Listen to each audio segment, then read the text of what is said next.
because also on that same night, also on the zone as well, Ryan Garcia is in action. Comeback fight.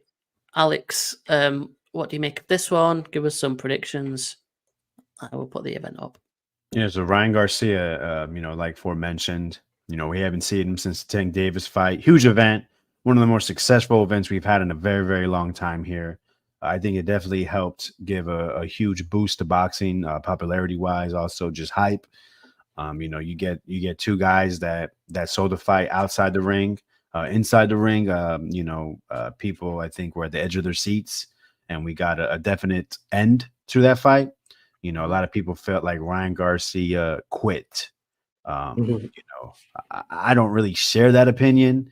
Let Tank Davis hit you to the body as you're, throwing a punch, breathing out to your ribs, and we'll see if like, oh, he got up after 10. Well, yeah, because he's not gonna take another punch. So did he quit? I mean, like I said, you get hit, you be the judge. We just saw Ergashev say his leg hurt, right? We just saw Demetrius Andrade tell his corner no more. So technically, is that quitting? Yes. But also it's reality saying, yeah, tonight's not the night. It's just not going to happen. So, he's facing another dude going that, has been a theme of Ryan Garcia before I guess you could even say the Tank Davis fight, because Tank fought one time above 135. They fought at 136. You look at Emmanuel To-Go, guy that he brought up. Who was another dude they fought? What's his name? Come on, man. Someone's supposed to slide in the name while I'm trying to go ahead and make my point. But if you look at Ryan Garcia opponents, they're brought up in weight. Duarte. Sorry, I think you're thinking about Javier Fortuna. Yes, thank you. Yeah. I'm trying to remember. So that's three straight opponents above the weight class they've been campaigning at least in their last fights. When it comes to what's his name, Ryan Garcia. Duarte, 135 pounder, has fought like early in his career, maybe a couple of times, which is, that happens, especially as you're coming up the ladder. Duarte, listen, he's an aggressive guy. He comes to, bang. He wants to, basically try to pound you out. Ryan Garcia's first fight with Derek James, he's been there for months. Now's the time to see exactly how much he's improved. We all know he's fast. We all know he has power, but can he put it together with a dude that's coming to knock his head off once again? I expect it. I think that the method is a little tough because you don't want to keep going. You don't want to 12 rounds with a puncher. You want to try to get him out of there if you can. But Duarte's a tough dude. I remember watching him fight Alex Martin. I bet Alex Martin was actually having a lot of success, but we just couldn't handle the pressure and the strength of Duarte. So interesting stylistically, the fight. I'm sure it's going to be aesthetically pleasing, but I expect Ryan Garcia to have his hand raised. Let's go late stoppage.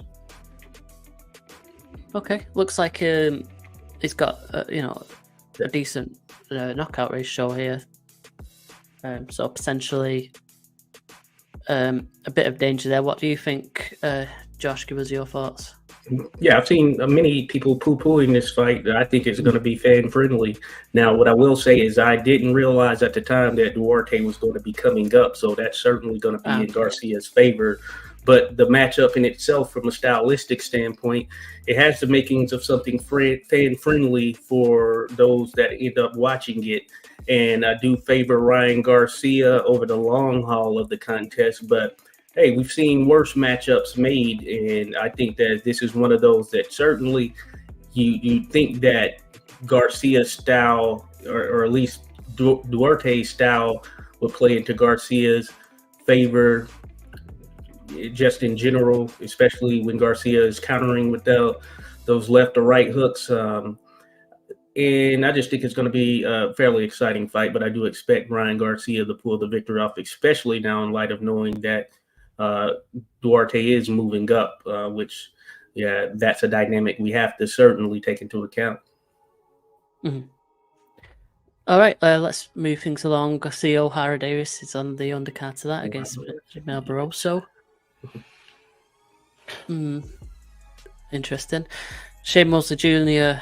against Joshua Conley. Floyd Schofield is against Ricardo Lopez Torres. Yeah. This is the guy that's got a bit of hype about him, hasn't it, Floyd Schofield? Mm-hmm. Yeah, he does. Yeah, Right. He needs to fight. Well, the Big fight fight. that he wants, or at least he's called out, Keyshawn Davis, which Keyshawn has moved at a quicker pace from a competition standpoint. But hey, I think that would be interesting for each other if that was made. But it doesn't look like it's going to happen anytime soon, at least. Yeah. Any thoughts on that one, Alex? You don't seem too bothered. It's just got to get them in those fights. That's the biggest thing. Yeah, they go at it at social media, but I mean that fight is nowhere near being made. So it's like, why waste the energy? Yeah. Maybe one for later down the line. It's cool every now and then, but the constant bickering, name calling, you're a bitch, you're a pussy, you ain't shit. Like, it just comes to a point where it's like, stop. Right.